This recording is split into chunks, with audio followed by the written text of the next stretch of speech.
Ang kwentong ito ay nangyari taong 1988. Ako, si Sergeant Marco Ramirez ng 14th Infantry Battalion. Bilang sundalo, marami na akong napagdaan ng operasyon mula sa bundok ng Samar hanggang sa mga liblib na sityo ng Mindanao. Pero may isang assignment na hanggang ngayon hindi ko pa rin malimutan. Hindi ko nababanggitin ang pangalan ng baryo bilang respeto sa mga taong nandoon at para maiwasan ang anumang gulo na posibleng magbalik.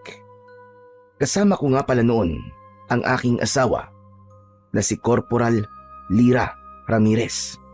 Kapwa sundalo, kapwa sanay sa hirap ng buhay.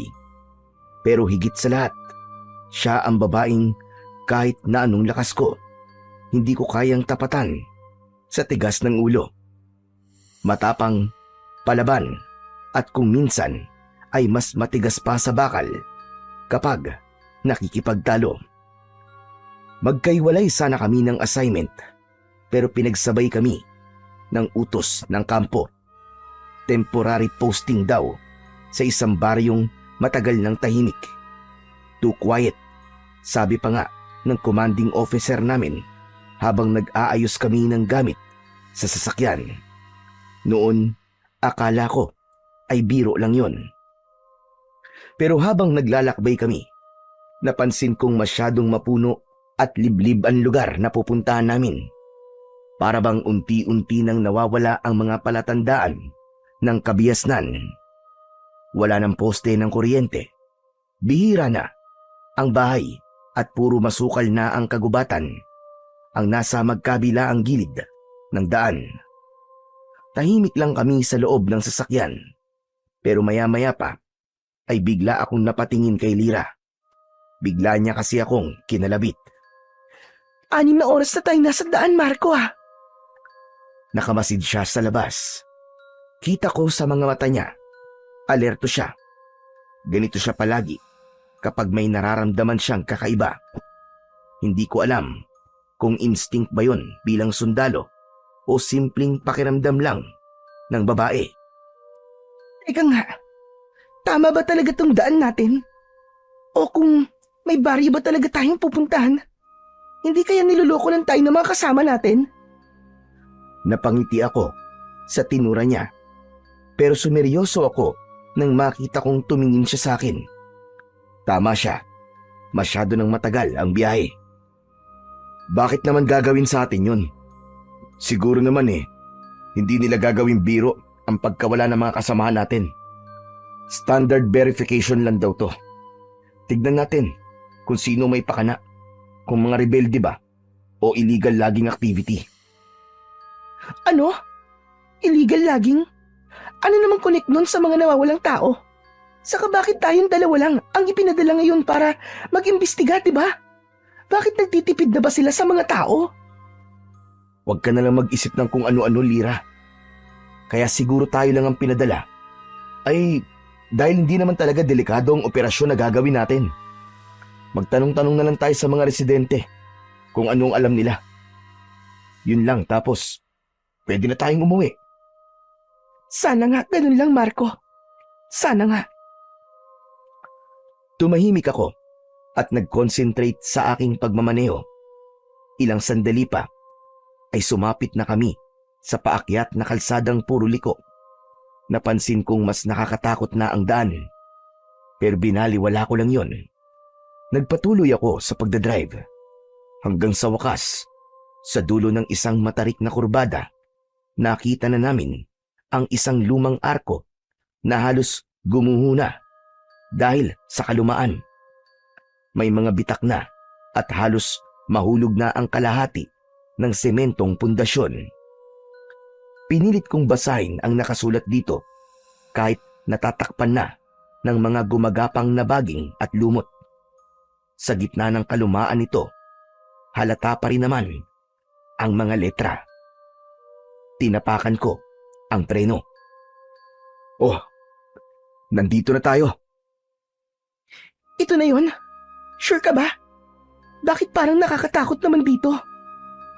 Halos wala akong makitang tao ah. Pagkasabi nito ni Lyra, ay napatingin ako sa paligid. May mga bahay nga. Karamihan ay yari sa kahoy. May ilan pang may lumang disenyo ng kapis windows. Pero sarado ang mga bintana. At tama siya, parang walang mga tao. Isa pang bagay na lalong nagpatindig ng balahibo ko ay ang itsura ng paligid. Habang dahan-dahan kong pinaaandar ang truck papasok sa baryo, napansin kong kakaiba ang mga puno. Wala ni isang buhay na mga dahon. Meron din kaming nadaanang isang maliit na kapilya. Sa unang tingin ay simpleng gusali lang yon. Pero nang makalapit kami, doon ko nakita ang tunay na itsura nito. Gumuho na ang kalahati ng pader at ang natitirang bahagi ay natabunan na ng damo at ugat ng mga halaman. Sa ibabaw ng gumuhong pader ay naroon ang nag-iisang buhay na puno. Isang balete na ang mga ugat ay bumalot na sa gumuhong kampanaryo nito. Marco, tignan mo yung pinto. Napatingin ako. Nakaawang ang lumang pinto ng kapilya at sa pagitan nito ay may napansin akong parang may aninong dumaan. Mabilis yun, pero malinaw kong nakita. Hindi ko alam kung tao o hayop, pero kinilabutan ako. Nagpatuloy na ako sa pagdadrive hanggang sa makarating kami sa barangay hall ng lugar. Ipinarada ko ang sasakyan sa tapat nun at saka kami bumaba pareho ni Lyra. Sinalubong kami ng isang matandang lalaki na may hawak na baston at nakabarong maski mainit ang sikat ng araw. O si Mayor Lucio, kayo bang ipinadala mula sa kampo? Sir, Sergeant Marco Ramirez po.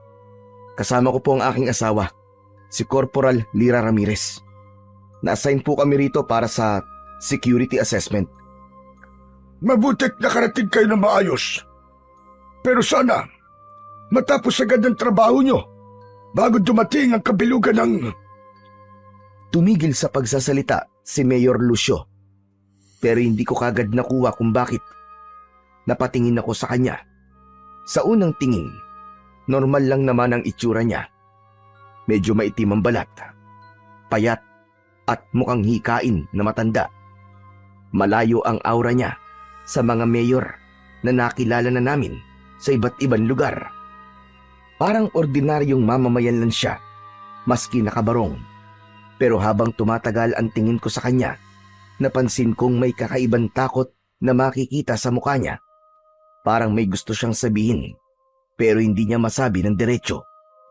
Tapos napansin kong tumingin siya sa langit. Sandali lang yon, bago ibinalik ang tingin sa amin at gumuhit ang isang pilit na ngiti. Sir, Mayor, ano po yung sinabi niyo? Kabilugan po ng buwan?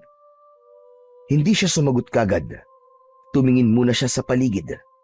Parang sinigurado na walang nakikinig. Makinig kayo sa akin. Kapag sumapit ang gabi, huwag na huwag kayong lalabas sa loob ng tutulugan nyo. Huwag din kayong lalapit sa parte ng gubat na yan. Kahit na ano pa ang marinig nyo. Nagkakaintindihan ba tayo? May banta po ba ng mga rebelde, Mayor? Umiling si Mayor Lucio. Kita ko pang napabuntong hininga siya. Mahaba at tumingin siyang sandali sa gubat. Baka sa mukha niya ang matinding pag-aalala. Hindi tao ang kalaban dito. Tumahimik kaming lahat. Walang kumibo. Tumingin si Lyra sa akin. Bagyang tumaas ang kilay. Tapos ay sa kanya ibinaling ang tingin sa matandang lalaki. Ho? Ano pong ibig niyo sabihin, Mayor? Ano po ba ang mga makakalaban natin dito? Muling naulit ang ekspresyong ipinakita niya kanina. Muli rin siyang sumagot ng malayo sa tinatanong namin. Hindi ko tuloy maiwasang makaramdam ng inis. Pero dahil sundalo kami, pinakalma ko ang sarili ko. Mayor, kaya ho kami pinapunta dito ay para imbestigahan po ang mga reports tungkol sa mga nawawalang tao dito sa baryo na to. Kung may alam po kayong impormasyon tungkol dito, makipagtulungan po kayo sa amin.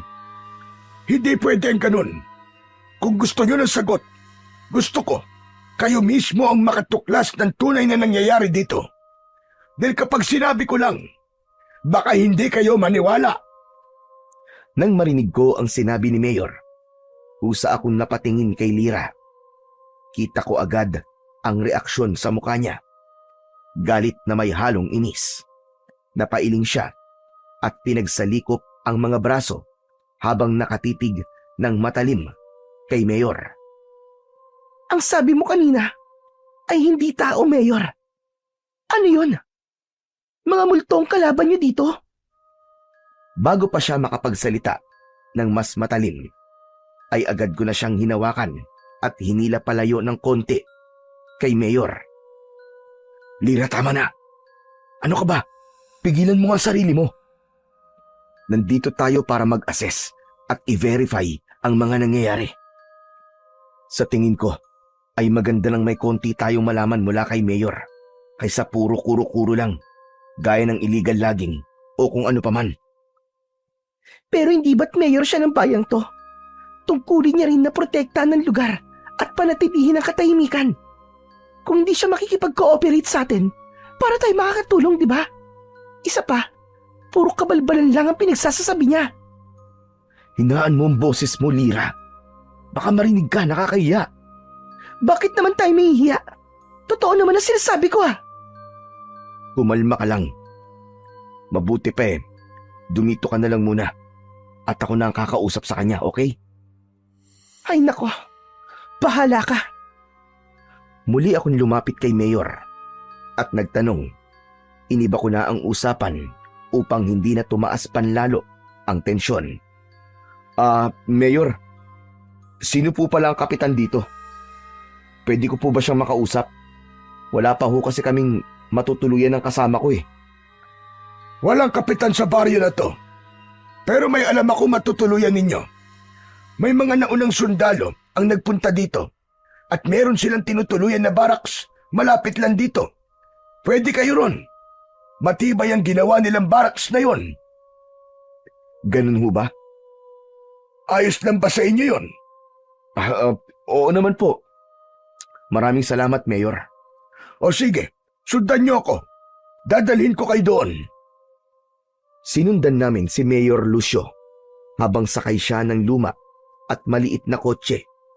Dinala niya kami sa isang lugar kung saan may nakatayungang mga barracks.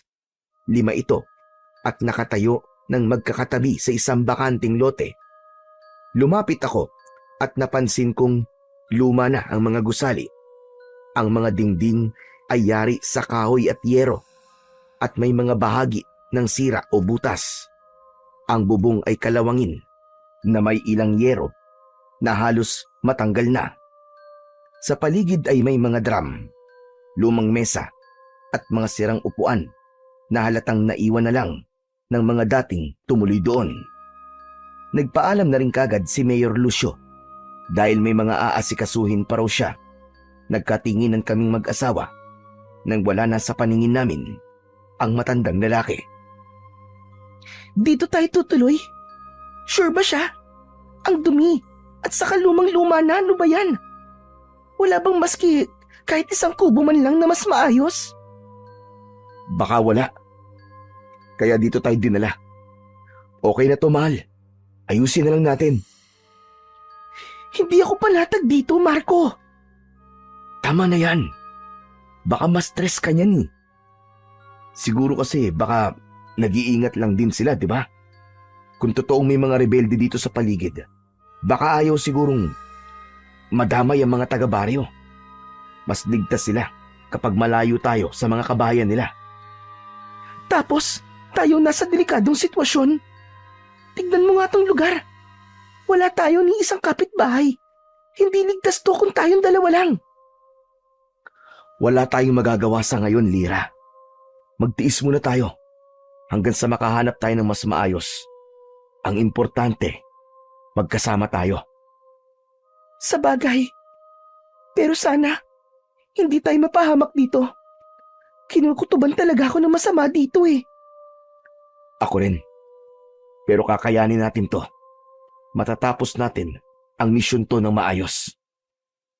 Nakita kong tumango ang aking asawa at ngumiti na din siya. Doon na parang napanatag ang aking loob, maski konti. Gaya ng lagi nating ginagawa, mabuti pa ay i-check na muna natin ang paligid. Baka may mga nakatago ditong mga bomba o kung ano paman. Malabo yan. Ha? Anong malabo? Sa tingin ko ay walang anumang nandito. Malamang sa malamang, kung meron mang mga gamit na naiwan dito, ninakaw na yun ng mga taga-baryo. Ikaw talaga masyado kang negative. Sige na, gawin na lang natin. Ikaw dito sa harap at ako naman dun sa likod. Wala kaming nakitang kakaiba. Pati na nung isa-isa naming pinasok ang mga baraks. Pagpasok namin sa pinakahuling baraks, amoy alikabok at lumang kahoy ang agad na bumungad. Ang sahig ay may mga siwang at bawat tapakan namin ay lumalangit-ngit. Sa isang sulok ay may lumang kama na may kalawangin ng frame at manipis na kutsyon. Ito na ang pinakamaayos sa lahat ng ininspeksyon natin. Sa tingin mo, okay na rin to, no? Oo, pwede na rin. Wala naman tayong choice eh. Kesa naman dun tayo sa gubat. Linisan na lang natin. Ayos. Magbababa lang muna ako ng mga gamit natin sa sasakyan ha. Sige, at maghahanap lang ako ng pwedeng magamit natin dito panlinis. Muli akong naglibot sa lugar at may mga nakuha kong mga lumang tambo, walis tingting, mga lumang lamisita, may mini cabinet at iba pa. Inipon ko ang lahat ng yon at dinala sa napili naming tutuluyan. Nang nasa loob ako, napatingin ako sa mini cabinet at dahil mausisa akong tao, binuksan ko yon. Lumantad ang ilang piraso ng mga papel at larawan. Ayon sa mga dokumento, may dating detachment sa baryo na yon. Pero matagal nang iniwan. Sunod kong tinignan ang mga larawan. Grupo yon ng mga sundalo, ngunit hindi ko mamukaan dahil malabo yon. Ano yung nahanap mo? Ilang mga gamit, larawan at mga dokumento na naiwan ng mga sundalong na destino dito. Talaga? Patingin nga ako.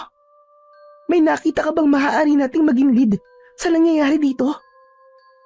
Binasa ko lahat. Wala sa mga dokumento at larawan ang ipinunta natin dito.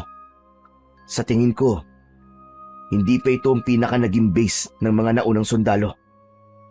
Tama ka. Base sa mga gamit na naiwan nila, hindi ito ganun kahalaga para dalhin kung saan man sila nagpunta. Pwede nating tanungin si Mayor sa mga susunod na araw. Marami pa akong gustong linawin sa kanya. Lalo na yung sinasabi niyang kabilugan ng... Oh, ba't ka nakangiti? Wala lang. Siya nga pala. Pasensya ka na sa mga inasal ko kanina. Sa totoo lang, habang ibinababa ko mga gamit kanina, napansin kong hindi naman talaga masama ang lugar. Saka, mukhang magiging bakbakan at adventure ang mission ito para sa atin. Imagine, tayong dalawa lang nandito. Ikaw ha? Iba na naman ang takbo ng isip mo ha? Ibang bakbakan ang nasa isip mo eh. Pumipilya ka na naman ha? Bakit? Ayaw mo? Sige, ikaw ang bahala. Huy, wala akong sinabing ganun ha? Ipinagpatuloy na namin ang paglilinis at pag-aayos ng mga gamit. Nagwalis, nag-alis ng mga kalat at inayos ang mga lumang gamit na pwede pang magamit. Tinanggal ko ang mga basag na bote at lata na nasa sahig. Samantalang silira naman ang nagpunas ng mga alikabok. Mabilis na lumipas ang oras. Unti-unti nang dumilim ang paligid nang di namin namamalayan. Nagsindi kami ng lampara na dala namin. Habang nag-aayos kami ng huling gamit, may biglang tunog kaming narinig. Mga kaluskos ng paa na naglalakad sa labas. Marco, naririnig mo ba yun? Tahimik akong tumango. Kinuha ko ang baril ko at maingat na lumabas. Pagbukas ko ng pinto, sinalubong ako ng malamig na hangin.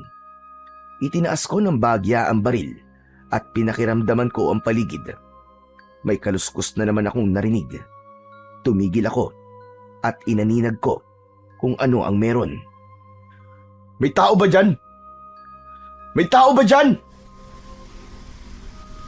Walang sumagot.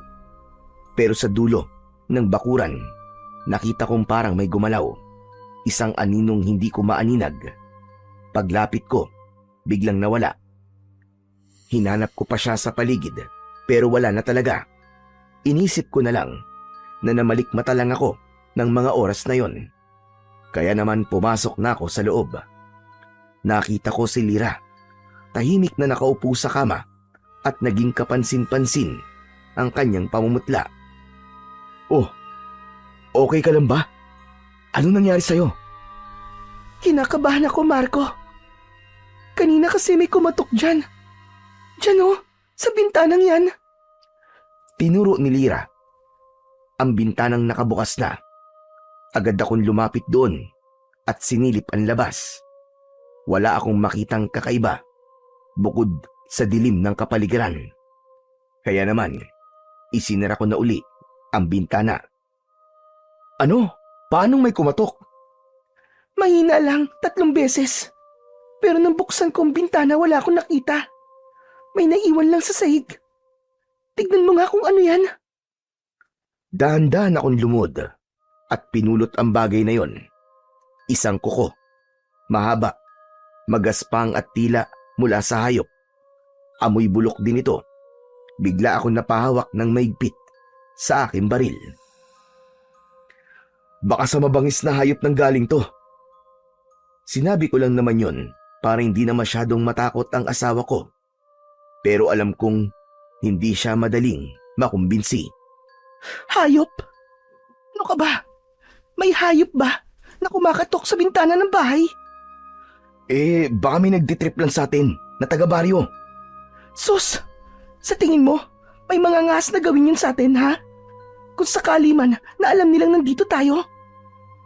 Malamang ay alam din nilang sundalo tayo. Armado tayo, Marco. Ano yun?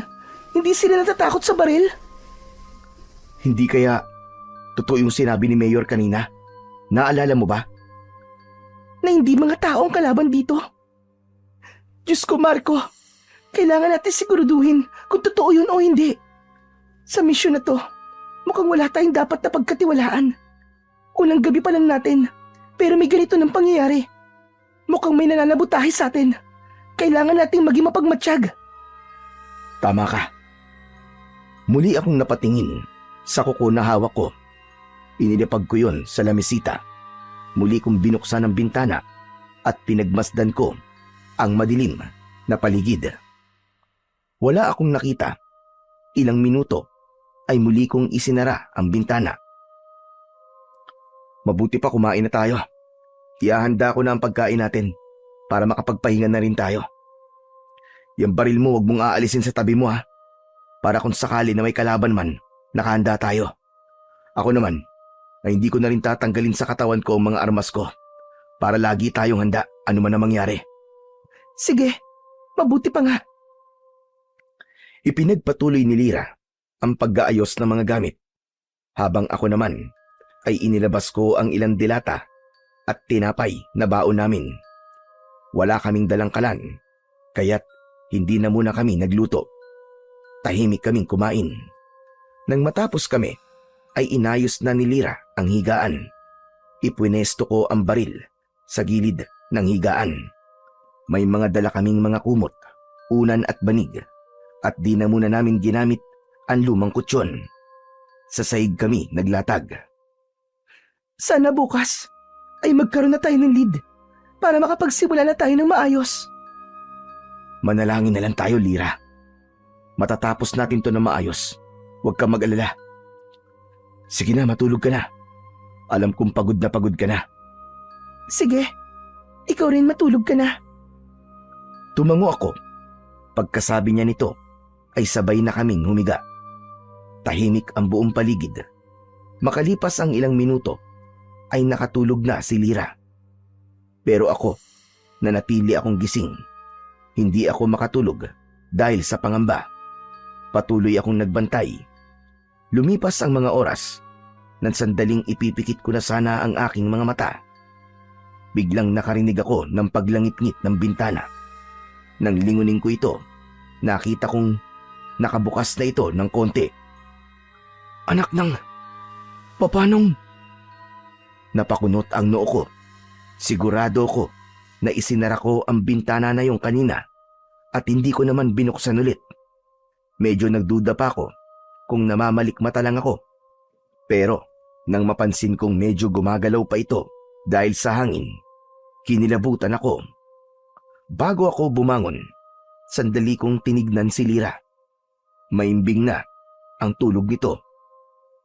Ni hindi man lang gumagalaw, hindi ko na siya ginising, kaya dahan-dahan akong tumayo. Nilapitan ng bintana at isasara na sana. Pero bago ko mailapat yung pansara, bigla kong napansin na may dumaang anino sa labas. Parang tao, pero hindi. Mabilis lang yun. Ano ba yun? Sinulyapan ko si Lira. Natutulog pa din. At sa hindi inaasahan, biglang umihip ang malamig na simoy ng hangin. Kinilabutan ako. Kahit makapal ang suot ko, hindi ko maiwasan ang mapayakap sa aking sarili dahil sa sobrang lamig na nararamdaman ko. Napatanaw tuloy ako sa buwan. Hindi pa ganap ang kabilugan nito, ngunit may hatid na itong nakakatakot na aura at hindi na komportabling pagmasdan. Bigla akong napailing. Anong meron sa baryo na to? Bakit ganito? Pagkatapos kong mabulong ang mga salitang yon, napabuntong hininga ako. Isinara ko ulit ang bintana at tumiga. Pinilit kong ipikit ang mga mata ko, pero wala. Hindi talaga ako dalawin ng antok. Panay ang lingon ko sa pader, sa kisame, sa sahig, kahit saan. Para kasing may kunsinong biglang lalapit o susugod. Siguro, dala na rin ng pagiging sundalo ko. Laging alerto, kahit tahimik, ang paligid. Hindi ko na namalayan kung anong oras na ako nakatulog. Basta't pagdilat ko, parang ang bigat-bigat ng katawan ko. Para bang binuhusan ako ng malamig na tubig. Si Lira ay tahimik pa ring nakahiga sa tabi ko. Maigpit ang pagkakayakap sa kumot, kahit hindi na ganun kalamig ang umaga. Gusto kong isipin na panaginip lang ang lahat ng nangyari kagabi. Ang anino, ang bintanang bumukas mag-isa. Pero hindi yun panaginip. Kasi pagbangon ko, nakita ko pa rin sa lamisita ang kuko. Mahaba, matulis, at kulay itim. Pinulot ko yun at nilagay ko sa isang maliit na supot. Gusto kong dalhin kay Mayor Lucio para makita niya mismo kung ano man yun. Nang magising na si Lira, agad kaming nag-ayos. Sinuot ang aming mga uniforme at isinukbit ang mga ekstrang baril, magasin at balisong. Paglabas ko ng bahay, napansin kong kakaiba ang baryo. Tahimik, mas tahimik pa kaysa kahapon. Walang batang naglalaro, walang maingay na naglalaba, walang usok mula sa kalan ng mga kapitbahay. Bakit ganito dito? Parang walang lumalabas na tao kapag araw. Parang ghost town. Kaya nga eh. Kanino tayo pwede magtanong dito kung lahat sila nagtatago? Sa palagay mo, may kinalaman kaya yung nangyari kagabi dito? Sandali. Huwag mong sabihing naniniwala ka na ngayon kay Mayor. Slight lang. Para sa akin, to see is to believe pa rin. Pero, bakit nga kaya nakapagtataka? Hindi ko alam, mahal ko. Pero, baka natatakot lang sila. Mukhang may kababalaghang nangyayari nga dito, no? Mukha nga. Pero hindi tayo pwedeng magbigay ng impormasyon sa kampo na puro galing lang sa haka-haka, Lira. Kailangan natin mag-imbestigang mabuti at magtanong-tanong sa mga taong nakatira dito. Iba rin kasi talaga ang kutob ko. Kung ganun, ay kinukutuban ka rin pala kagabi. Bakit di mo sinabi sa akin? Ayoko kasing matakot ka eh. Ang gusto ko ay makapagpahinga ka ng maayos. Sa bagay, masarap nga ang tulog ko. Paano ngayon yan? Wala naman tayong taong mapagtatanungan dito. Paano tayo magsisimula? Mabuti pa maglakad-lakad tayo. Puro naman, meron tayong makakasalubong o mahahanap na tao. Alangan namang hindi sila lalabas para maganap ng makakain nila, di ba? Sa bagay, tama ka. Sige, tara na. Naglakad kami at nilibot ang buong baryo. Kitang-kita namin kung gaano kalungkot at walang buhay ang baryo. Ang mga bahay, sarado lahat ng pinto at bintana. Parang walang gustong makipag-usap o magpakita. Ngunit sa isang bahay, may napansin akong isang matanda na dahan-dahang sumisilip mula sa loob ng bahay. Pero nang tumingin ako ron, ay bigla siyang umiwas. Isinara niya ang bintana. Maya-maya pa ay may narinig din kaming mga yapak. Paglingon ko, may 2 batang nagtatakbuhan. Ngunit bago pa sila makalayo, mabilis silang hinila ng isang babae. Malamang ay nanay nila yon. Isinara niya kagad ang pinto, sabay kalansing ng kandado. Kita mo yun? Bakit iniiwasan nila tayo? Kaya nga eh. Pero hindi lang yun ang nakita ko, Lira. May takot sa mga mata nila. Bakit? Ngayon lang ba sila nakakita ng mga sundalo? Bakit nila tayo kinatatakutan? Sa atin nga ba? O may iba pa silang kinatatakutan? Hindi natin sila mapipilit at hindi masisisi. Hindi natin alam kung anong totoong nangyayari sa lugar na to. Gusto ko sana makausap ulit natin si Mayor. Para ano? Paikot-ikutin na naman tayo sa mga sagot niyang hindi natin maintindihan. Wag na lang. Tayo na lang ang maghanap ng sagot. May punto ka pero hindi natin pwedeng alisin ang katotohanang mas alam niya ang nangyayari dito. Ikaw na lang ang bahala. Kung sa tingin mo yan ang tamang gawin, susunod ako. Susuportahan kita. Nagpatuloy kami sa paglalakad hanggang sa may nakita kaming plaza. May isang lalaki doon na nagwawalis. Agad akong lumapit sa kanya. Samantalang ang asawa ko naman ay nanatiling nakadistansya at siya ang nagmamasid sa paligid. Takot at matinding gulat ang inisyal niyang naging reaksyon nang makita ko. Teka. Magandang umaga po. Ako si Sergeant Ramirez, isang sundalo. Pwede ba kitang makausap sandali? Anong kailangan nyo? Bakit kayo nandito?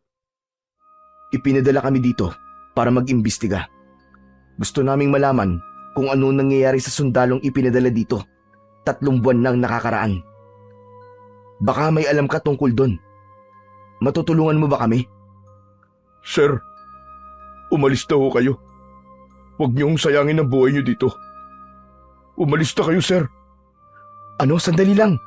Ano bang ibig mo sabihin? Hindi kayo dapat nandito. Lahat ng mga pumapasok dito ay hindi na nakakalabas ng buhay. Ano? Anong ibig mo sabihin? Teka, may alam ka ba? Wag ho ako ang tanungin niyo, sir. Kundi si Mayor. Si Mayor? Nakausap na namin siya eh. Pero wala siyang naging matinong sagot sa amin. Hindi na ako magtataka. Marahil ay natatakot din siya. Natatakot? Saan naman?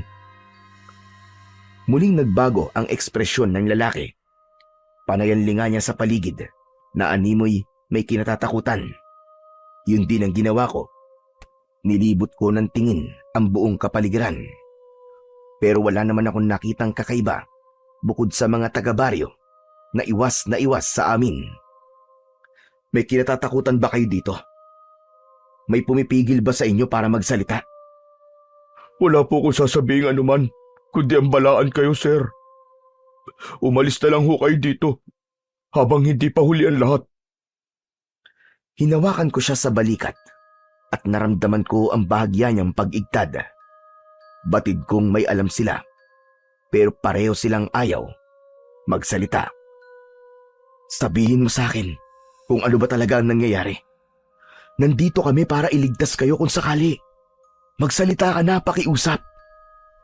Sir, hindi ko pwedeng sabihin sa inyo ang buong detalye dahil baka may makarinig eh. Pero sir, ako na ho ang nakikiusap.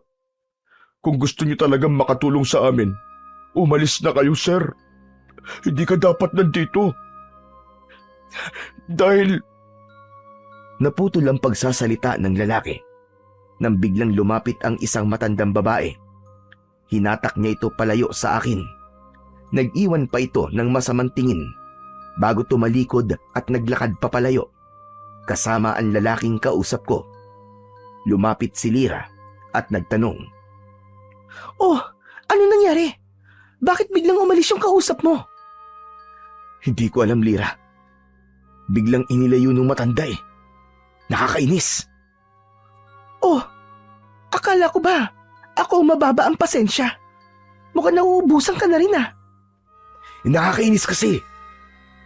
Mukhang wala tayong makukuhang matinong sagot mula sa mga nakatira dito. Lahat sila tikom ang mga bibig. Ayaw magsalita. Akala ko magiging madali lang ang misyon na to para sa atin. Pero hindi pala. Yung mga tao nagtatago sila. Yung mayor, yung lalaki.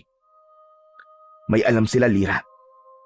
Pero parang may kinatatakutan sila na siyang pumipigil para magsalita sila. Ano bang nakuha mong impormasyon sa kanya? Wala. Ang sabi lang niya, hindi tayo dapat na nandito. Na umalis na tayo hanggat may oras pa. Sa palagay mo, yun ba talaga ang dapat nating gawin? Kilala mo ko, Lira. Hindi ako sumusuko sa kahit na anong assignment na ibinigay sa akin. Hindi ako papayag na uuwi tayong walang alam. Hindi, Lira. Hindi. Kung ganun, anong iniisip mong pwede nating gawin? Si Mayor.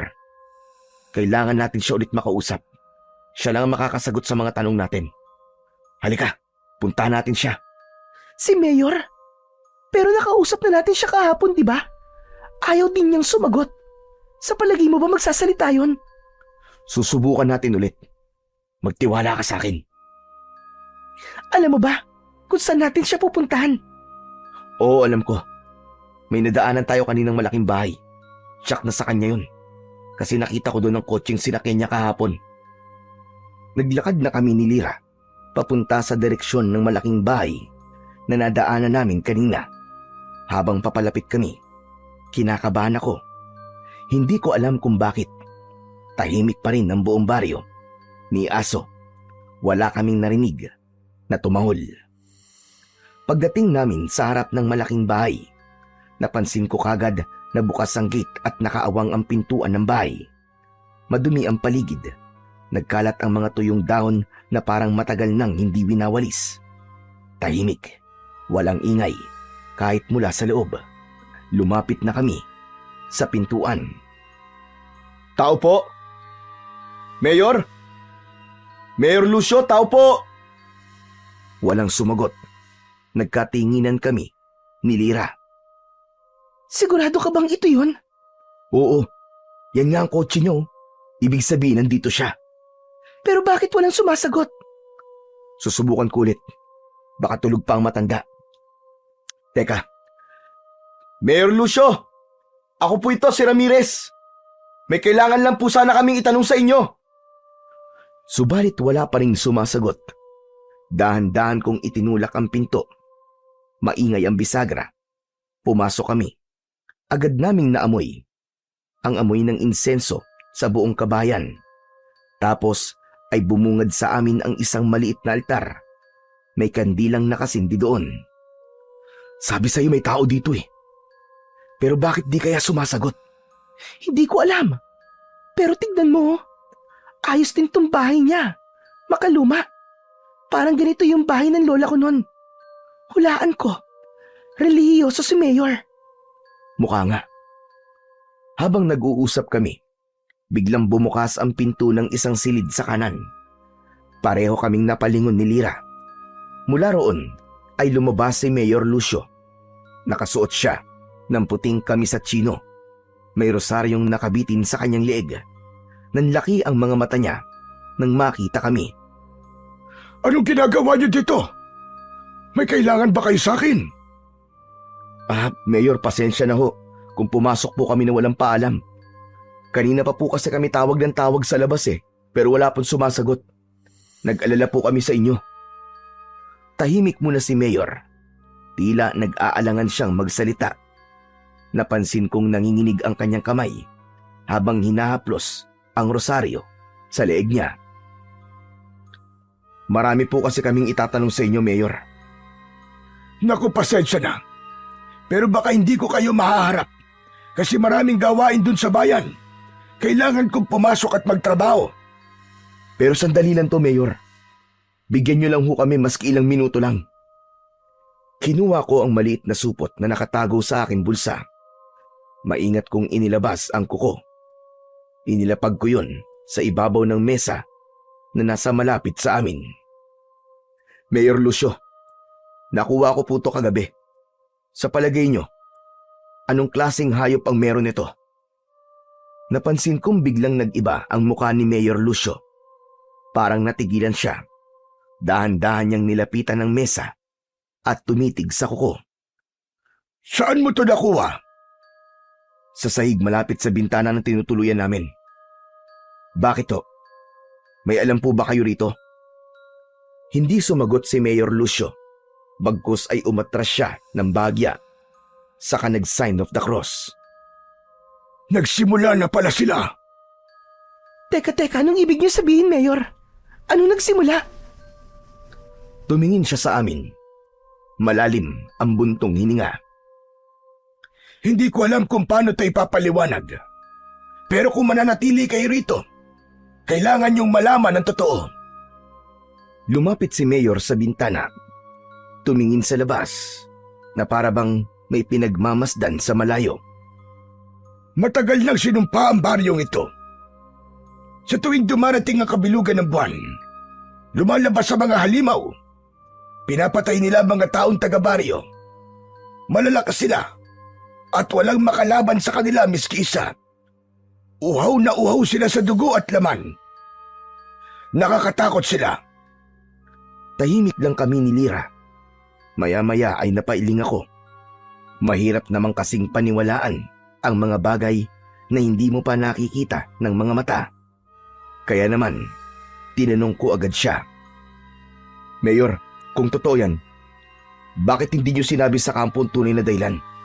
E di sana nagpadala sila dito ng mas marami pang mga sundalo. Wala naman silang magagawa Walang laban ang mga baril nyo sa mga demonyong yun. Saka kapag may nadidestino ng mga sundalo dito, nadadagdag lang sila sa mga nagiging kalaban namin. Ano ang ibig niyo sabihin? Paano niyo silang nagiging kalaban? Dahil nagiging aswang din sila.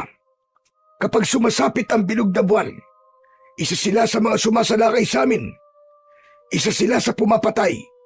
Yun ang dahilan kung bakit takot ang mga tao sa sundalo. Kaya hindi nila kayo kinakausap. Kaya walang may gustong makipagtulungan sa inyo. Hindi. Paano? Pwede mo namang alamin kung nagsasabi ako na totoo. Hintay mong dumating ang bilog na buwan at malalaman mong nagsasabi ako na totoo.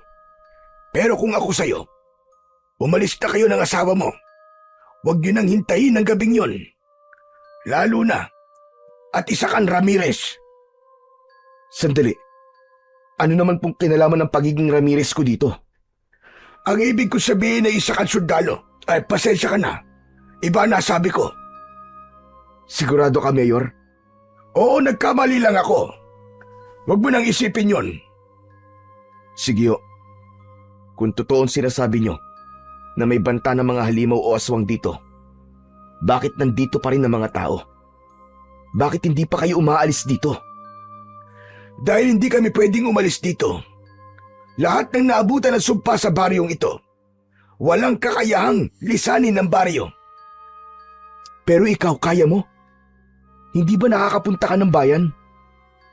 Aamin na ako. Ang totoo, hindi naman ako nakakalabas ng baryo. Sinabi ko lang na nagtatrabaho ko sa munisipyo kasi gusto ko na ding umiwas sa tanong. Natatakot din ako sa'yo sa totoo lang. Ano pong dapat niyong ikatakot sa akin?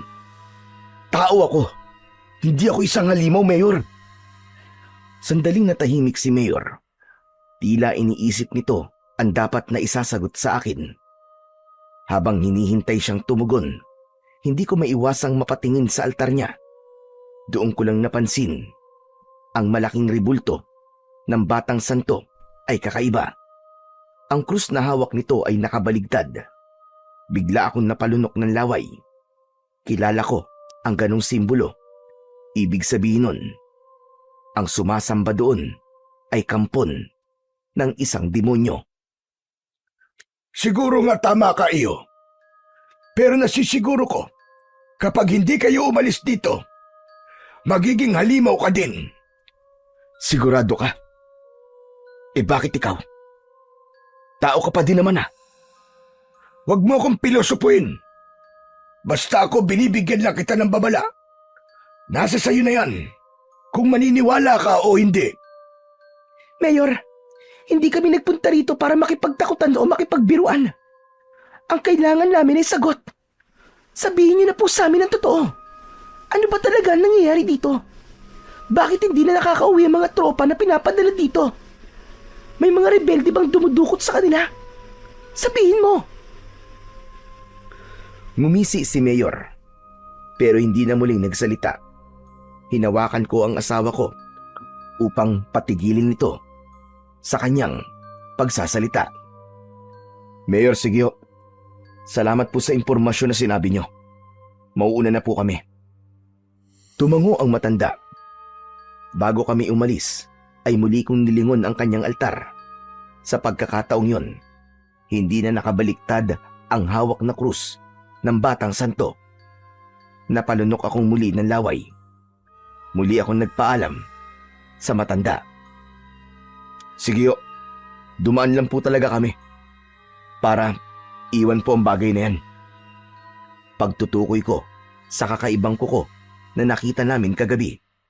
Nang damputin yun ni Mayor, naglakad na kami palapit sa pintuan.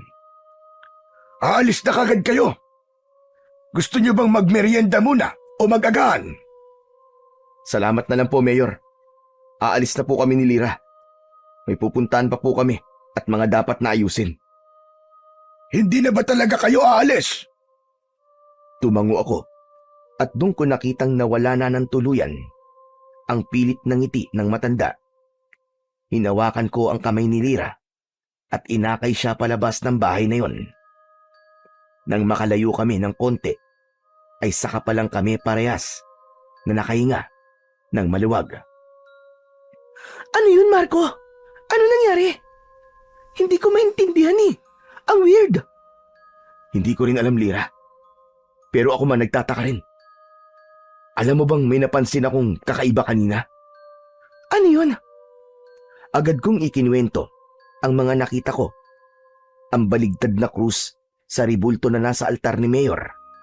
Nanlaki ang kanyang mga mata nang marinig yun. Anak ng putya. Mukhang may sa demonyo yata ang Mayor na yun ah. Ano sa tingin mo? Aalis na ba tayo dito, Marco? Napaisip talaga ako sa tanong na yun ni Lira. Totoo naman, kung pagbabasihan mo lahat ng nakita at narinig namin dito sa baryo, pati na yung kilos ni Mayor na para bang may tinatago, dapat nga sigurong umalis na kami habang may oras pa. Pero ewan ko ba, habang iniisip ko yun, para bang may boses sa loob ng ulo ko na nagsasabing wag muna akong umalis at meron pa akong dapat na malaman. Napatingin ako kay Lira. Kita ko sa mukha niya ang pagod na may halong takot at inis. Gusto niya nang tapusin to, bumalik sa kampo at iwanan ang lahat ng kalokohang ito. Pero sa loob-loob ko, hindi pa ako kontento. May mali talaga. Hindi pa tayo aalis, Lira. Sigurado ka? Hindi mo ba talaga naiisip na baka delikado talaga dito? Dadalawa lang tayo dito, Marco. Kakayanin ba natin? Hindi naman to gere. Para kailanganin ng madaming sundalo, Lira. Ang kailangan lang natin ay malaman ang katotohanan. Kailangan nating matapos ang misyon na to. Kailangan nating malaman kung yung mga aswang ba na sinasabi ni Mayor ang totoong dahilan kung bakit missing in action ang kaibigan kong si Ortega at ang mga kasama niya. At kung bakit natulad ang grupo nila sa naunang ipinadalang sundalo dito. Yung misyon na tinakasan ng tatay mo? Tama ka, Lira. Gusto kong alamin kung ano yung hindi niya masabi sa akin noon. Biglang bumalik sa isip ko ang mga kwento ng tatay ko tungkol sa liblib na baryong yon sa Negros. Ayon sa kanya, ipinagbubuntis pa lang ako ng nanay ko nang umalis siya para madestino rito. Ang naaalala ko sa mga kwento niya, tumakas siya at iniwan ang mga kasama niya. Wala raw siyang ibang nasa isip noon kundi ang asawa niyang buntis at ang anak na malapit ng isilang. Iniwan niya ang kanyang mga kabaro sa gitna ng misyon. Lumaki akong nakikita siyang palaging malungkot. Palagi bang parang may dinadala. Madalas kong maririnig siyang bumubulong ng pagsisisi na sana raw hindi siya tumakas, na sana raw ay hinarap niya ang misyon hanggang dulo. Hanggang sa kinamatayan na lang niya ang pagsisisi. Makalipas ang mga taon. Samantala, nang nasa serbisyo na ako, natuklasan ko ang tungkol sa misyon na yon. Wala palang nakakalam na nakauwing buhay ang tatay ko. Mula kasi nang nanggaling siya sa baryong ito, hindi na siya nagpakita sa kanilang kampo. Hindi na siya bumalik sa serbisyo. Kaya nga, nang mapag-usapan ang tungkol sa misyong yon, lingid sa kaalaman ni Lira, ay nagboluntaryo ako na kami na ang sasabak sa misyon. Gusto kong malaman ang sagot kung bakit naging ganun ang tatay ko. Anong plano mo ngayon, Marco?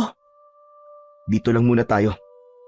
Hindi tayo aalis sa lugar na to hanggat walang sagot sa mga tanong natin. Sigurado ka na ba talaga dyan? Maski alam mo ng delikado para sa ating dalawa. Araw-araw naman tayo nalalagay sa peligro eh. Walang pinagkaiba yun dito. Tahimik lang si Lira. Kita kong napapailing siya at pinisil ang sinturon niya kung saan nakasabit ang baril. Alam mo bang parang sa pelikula yung sinasabi mo? Sa ganyang mga eksena, laging yung matigas ang ulo ang unang napapahamak. Napangiti ako nang marinig ang sinabi niyang yon. Hinawakan ko siya ng marahan sa pisngi. Kung parang pelikula nga ito, huwag kang mag-alala kasi makakaligtas tayo. Tayo ang bida eh. Ay nako, bahala ka nga. Pero pag may nangyari sa ating masama, ikaw talaga ang sisisihin ko ah. Oo na. Ako na ang sisihin mo kapag may masamang nangyari sa atin. Pero Lira, bigyan mo ko maski 2 o 3 araw pa. Kapag walang progress sa investigation natin, saka tayo umalis. Pero sa susunod na gabi, kabilugan na ng buwan, Marco. Nakita ko sa kalendaryo. Kung totoo ang sinabi ni Mayor, baka nga hindi na tayo makalabas dito ng buhay. Hindi natin malalaman ang sagot kung aalis tayo kagad. Saka, pakiramdam ko talaga ay dapat may gawin tayo, Lira. Yung mga tao naaawa ko sa kanila. Hindi natin sila pwedeng talikuran. Kailangan natin silang mapalaya sa takot na nararamdaman nila. Ikaw ang bahala, Marco. Kung ano man ang desisyon mo, dun ako. Pero pag-isipan mo dito, Marco. May oras pa tayo. May pagkakataon pa para umalis. Pagkatapos ng usapan namin yon, naglakad na kami pabalik sa barracks. Tahimik lang kami pareho habang naglalakad. Pagdating namin sa barracks, agad akong nagkumpuni ng mga sira. May ilang parte ng bubong na tinapalang ko ang mga butas. Pinukpok ko din at pinatibay ang mga dingding. Habang abala ako sa pagkukumpuni, ay napansin kong bitbit ni Lira ang mga gamit niya sa pagluluto. Aayusin ko lang tong lutuan natin, ha? Tumangulang ako at ipinagpatuloy na ang aking ginagawa. Nakita ko siyang nag-ayos ng 3 batong malalaki at yun ang ginawa niyang kalan.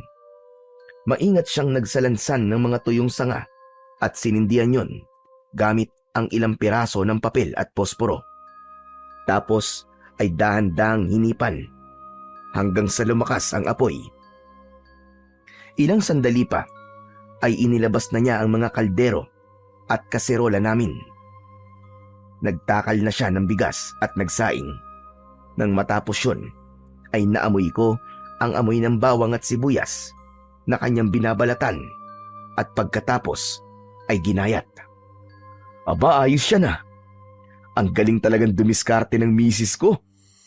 Siyempre, mas mahirap kalabanin ng gutom kaysa sa aswang, ano?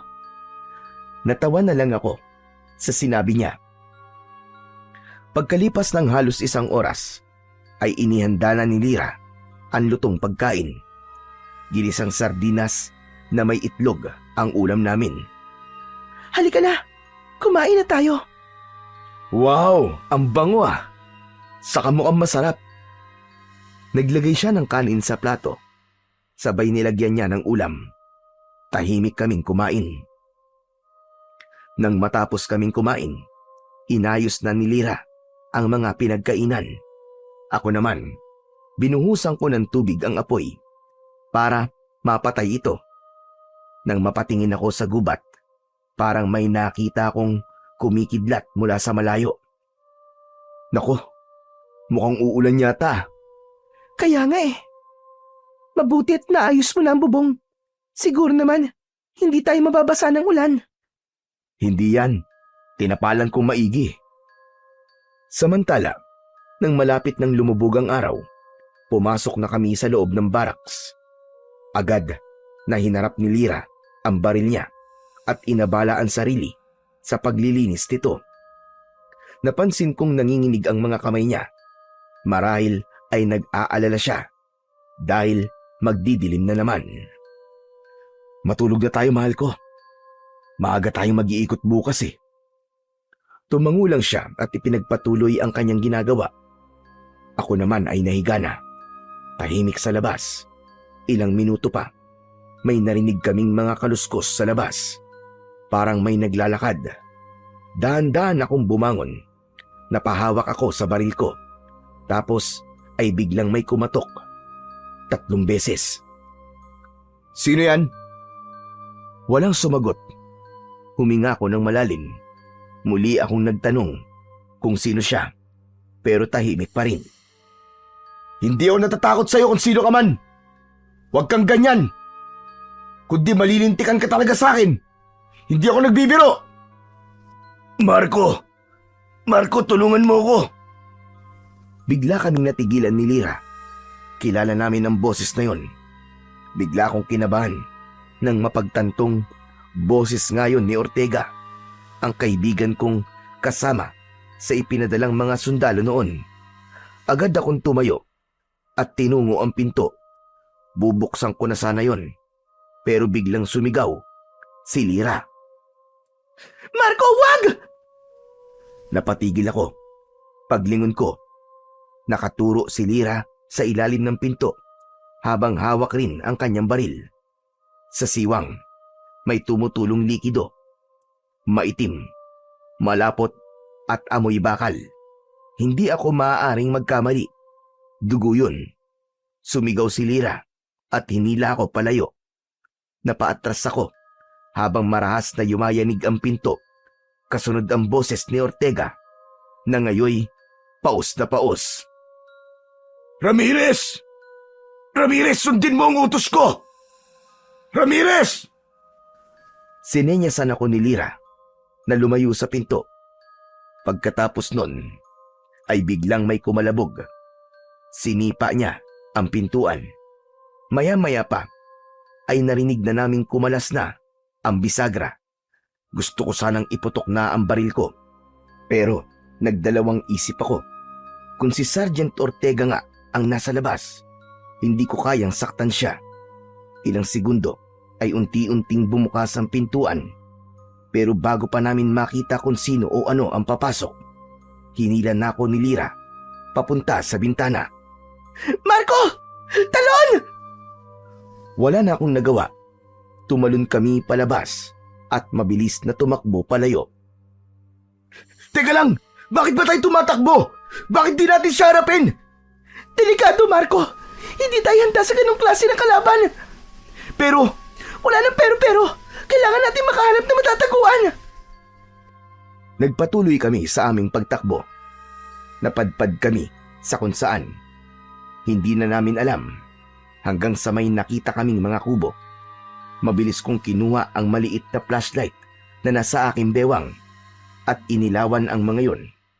Isang lumang kubo ang agad na nakaagaw ng aking pansin. Sa paligid kasi nito ay may mga nakakalat na baril at mga magasin. tignan mo, Lyra. Mukhang may tumirang sundalo dito. Mukha nga.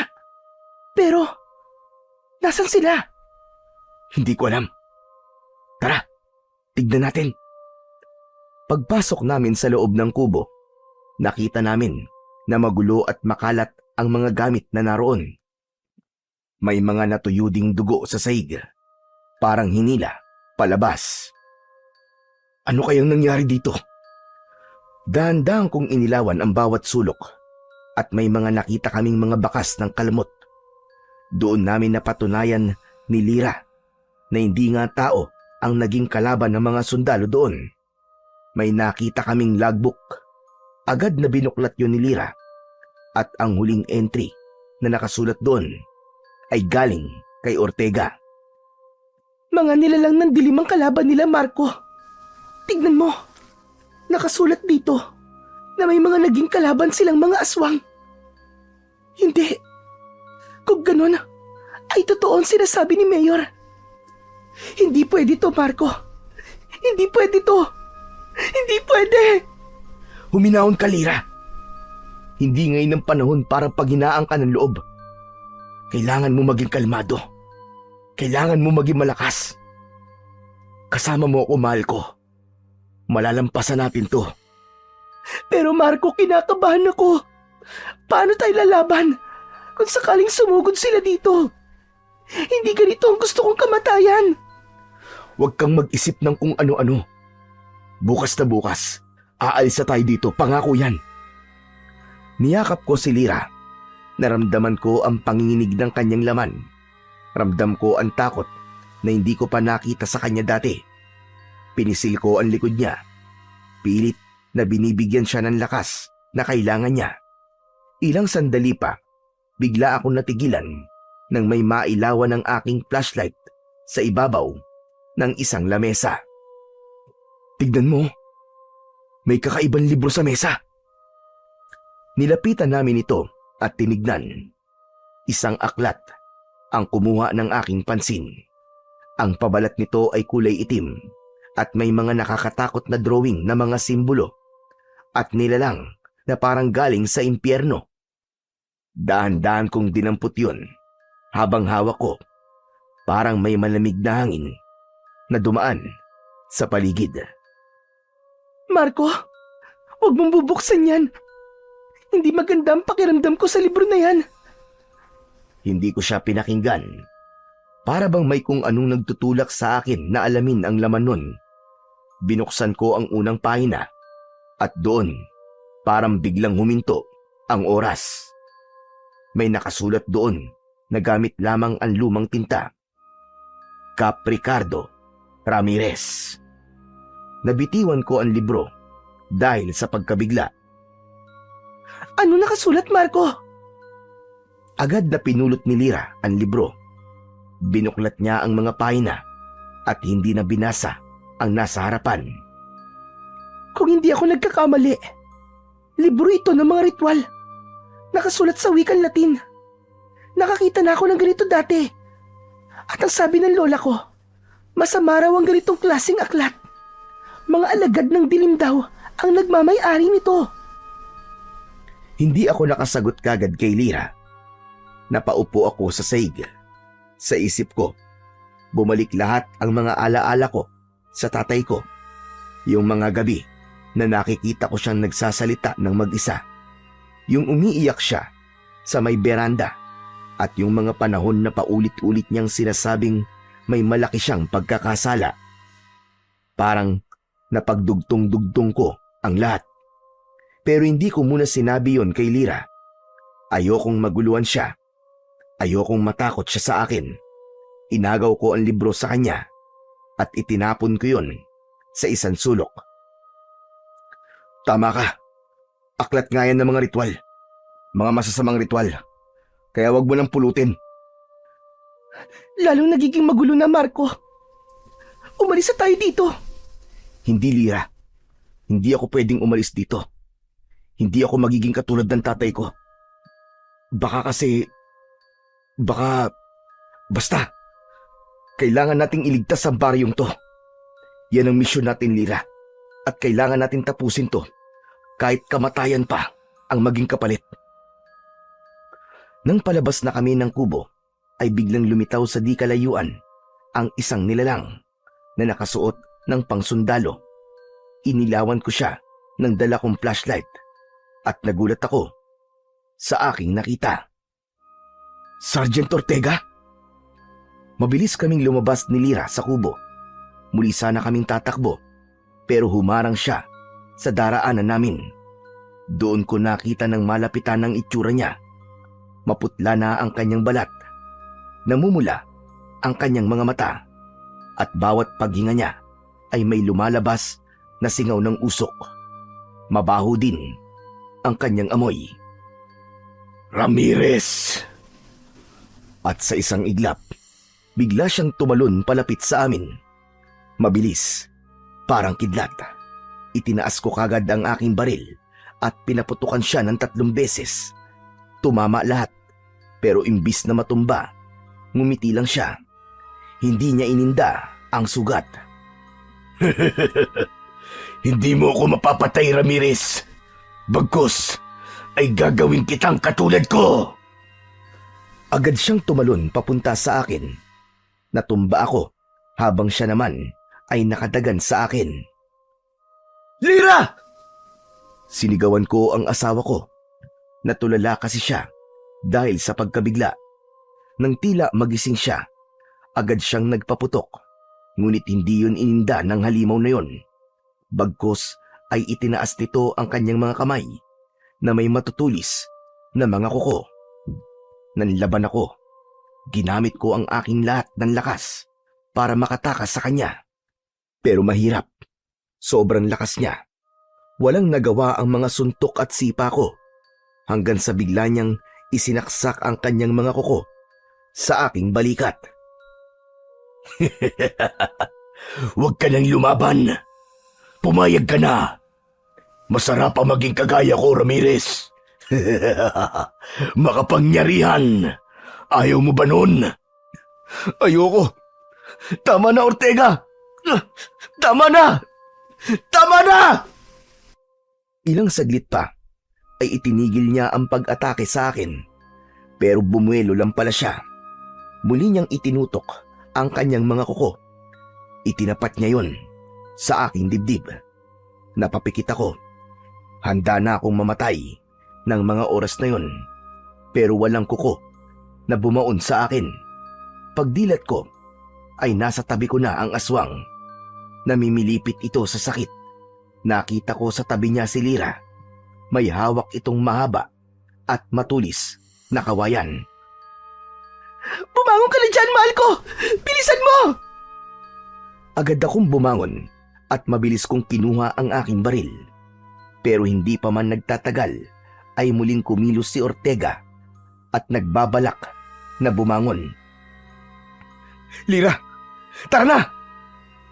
Sa mga oras na yon, wala na akong ibang nasa isip kundi ang lumayo kay Ortega. Tumakbo ulit kami. Walang direksyon. Hindi namin alam kung saan kami mapapadpad. Hawak ko ang kamay ni Lira habang patuloy kaming tumatakbo sa putikang daan. Pilit na nilalabanan ang sakit, kaba at pagod. Sa likod namin, nakasunod si Ortega. Marco! Saan tayo pupunta? Tuloy lang. Baka sakali makalayo tayo dito. O di kaya ay makapunta tayo sa kalsada. Kailangan nating humingi ng tulong. Samantala, habang patuloy kami sa pagtakbo, may napansin ako. Ang lupang tinatapakan namin ay parang gumagalaw. Para bang may gumagapang sa ilalim nito. Bigla kaming natigilan at nakita namin. Umahon mula roon ang isang kamay na kulay abo at may mahahabang mga kuko. Lira! Hinila ko ang aking asawa. Iniwas ko siya sa lupa kung saan may lumabas na isang katawan. Halos wala na itong balat at may mga nakapulupot na ugat sa kanyang leeg. Isa pang kakaibang aswang. Diyos ko! Anong klaseng nilalang yan, Marco? Hindi ko alam. Agad naming inihanda ang aming mga baril. Lumapit ito sa amin. Mabagal, pero sigurado. Sa bawat takbang, may naririnig akong tunog ng mga butong naglalagutukan. Iniangat ko ang aking baril, pero alam kong walang saysay ang bala. Kaya kinuha ko ang patalim na nasa tagiliran ko. Paglapit ng nilalang, sinaksak ko ito sa dibdib. Walang dugo. Sa halip, usok ang lumabas. Napasigaw ito at sa gitna ng sigaw ay narinig ko ang mahinang boses ng mga tao. Humihingi sila ng tulong. Dahan-dahan kong itinutok ang flashlight sa lupa. Doon, unti-unti kong nakita na may mga katawan na nakabaon. Itinaas nila ang kanilang mga kamay. Gusto nilang ilabas ko sila. Gusto nilang tulungan ko sila. Nakita ko ang mga suot nila. Naka-uniforme sila ng pangsundalo. Napaluhod ako, hindi dahil sa takot, kundi sa bigat ng mga tinig na yon. Huwag ka nang makialam sa kanila, Ramirez. Huwag ka nang makialam. Hayaan mo sila. Huwag mo silang tulungan. At bakit hindi? Bakit mo ako pinipigilan?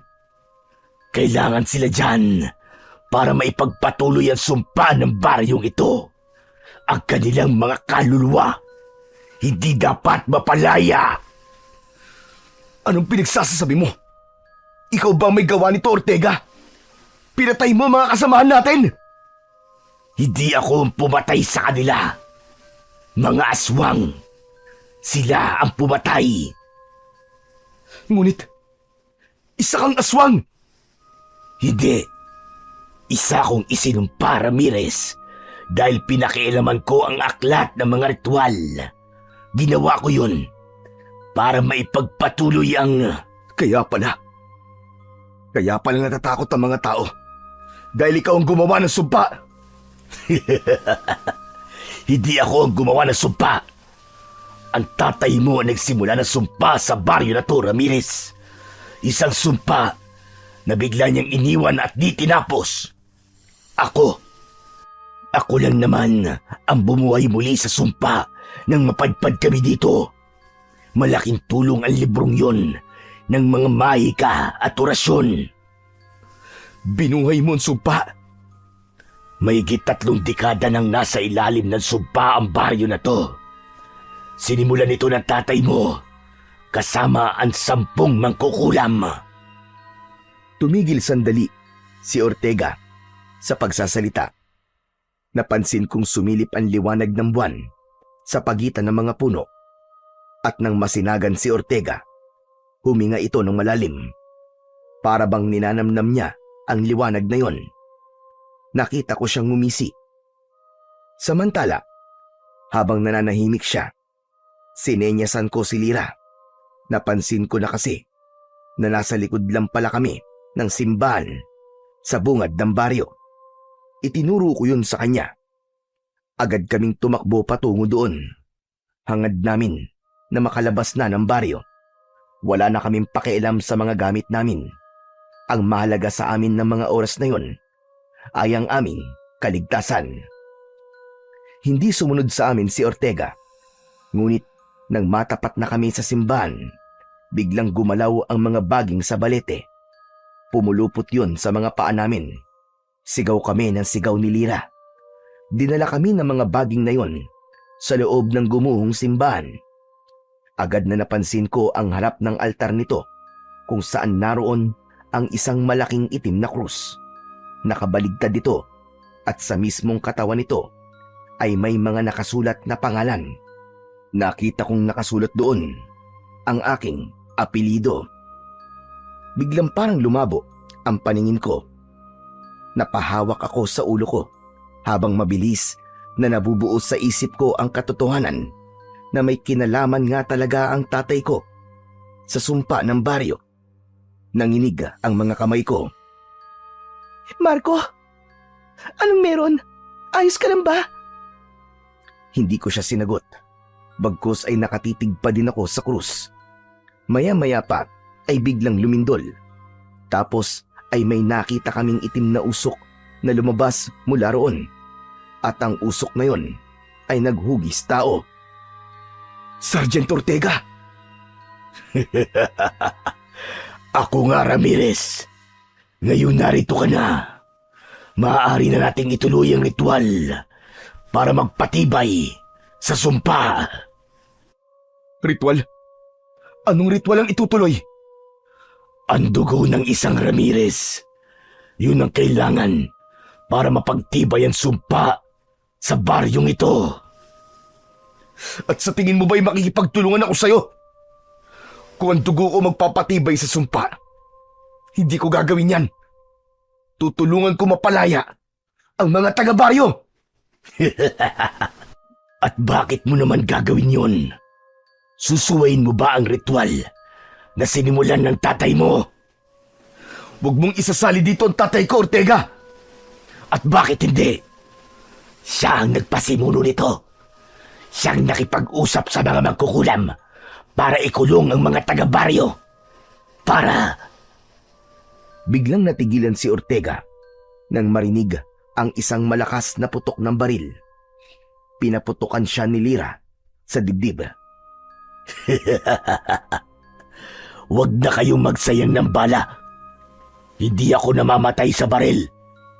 Wala akong kamatayan. Makinig ka sa akin, Ramirez. Tapusin mo na ang ritual. Tapusin mo na! Biglang nandilim ang lahat. At sa sandaling yon, parang hinigop kami ng lupa. Nahulog kami sa kailaliman ng simbahan. Meron itong lagusan o tunnel na puno ng mga kalansay. May mga narinig ulit kaming mga boses. Humihingi sila ng tulong sa akin. Dahan-dahan kaming naglakad sa tunnel na yon. Hanggang sa may nakita kaming isang butas na pabilog na may parang apoy sa gitna. Sa ibabaw nito ay may nakatirik na sibat na gawa sa sanga ng balete. Ang dulo nito ay kulay itim. Parang mantsa ng dugo o ng langis. Kumikislap ito sa liwanag ng apoy. Ang dugo mo, Marco. Ang huling patak na hinihintay dito. Pumasok ka sa loob ng hukay na yan. Wala kang dapat na ikatakot dahil mababaw lang naman yan. Natulala ako ng ilang segundo. Pakiramdam ko ng mga oras na yon ay nawalan ako bigla ng kakayahang mag-isip ng kung ano ang mali o tamang gawin. Matagal nang hinihintay ng lupa ang dugo ng iyong ama, Ramirez. Patay na ang tatay ko. Wala ka ng dugo na aasahan. Dugo niyang nananalaytay sa iyong dugo, di ba? Kaya sige na, tapusin mo na ang sinimulan niya. Ang dugo niya ang kailangang maging alpha at omega. Ang simula at ang wakas. Hindi. Hindi ako papayag. Hindi ako makikinig sa'yo, Ortega. Sabi ko na nga, be. Matigas ang ulo mo. Kaya kailangan talaga na gawin kitang kauri ko para mabilis kang sumunod. At hindi mo yung magagawa. At hindi ko rin gagawin ang gusto mo. Hindi mo ako alipin. Talaga? Bakit hindi mo ba nararamdaman na kusa nang kumikilos ang iyong itim na dugo? Bigla akong napatingin sa aking mga sugat. Tumutulo ang dugo mula roon. May ilang patak na tumulo na sa lupa. Napansin kong kulay itim ang dugo. Maya-maya pa ay may narinig akong mga sumisigaw. Naroon muli ang mga kamay na nakabaon sa lupa. Sumisigaw sila. Humihingi ng tulong na mapalaya. Isinisigaw nila. Ayaw nila ng itim na dugo. Nalilito na ako. Hindi ko na alam ang gagawin ko. Huwag ka nang magdalawang isip, Ramirez. Nakatakda nang mangyari ito. Kailangan mong tapusin ang misyong iniwan ng tatay mo. Kaya sige na, umanib ka na sa akin. Diligan mo ng itim na dugo ang lupa. Manahimik ka! Tulad mo rin ako noon, Marco. Ayoko naman talagang gawin to. Pero kailangan. Makinig ka sa akin. Magtiwala ka sa ginawa ng tatay mo. Maniwala ka sa kanya. Sabi nga nila, ang pagsunod sa magulang ay daan sa kaligtasan. Hindi mo man maintindihan ngayon ang mga desisyon niya. Ngunit darating ang araw na malalaman mong ginawa niya yun para iligtas ang mas nakararami. Ako ang magiging gabay mo, Marco. Tutulungan kita. Hindi ko kailangan ng gabay mo, demonyo ka! Pagkasabi ko nun, ay mabilis akong kumilos. Lumipat ako sa mababaw na hukay na yun at mabilis na kinuha ang sibat. Laking pagtataka ko na kahit nasa ibabaw ito ng apoy, ay hindi man lang ako napaso. Nang makuha ko yun, ay naramdaman namin ang mahinang pagyanig ng lupa. Sa paligid ay gumalaw ang mga kalansay. Napaatras si Ortega at napasigaw. Anong ginawa mo?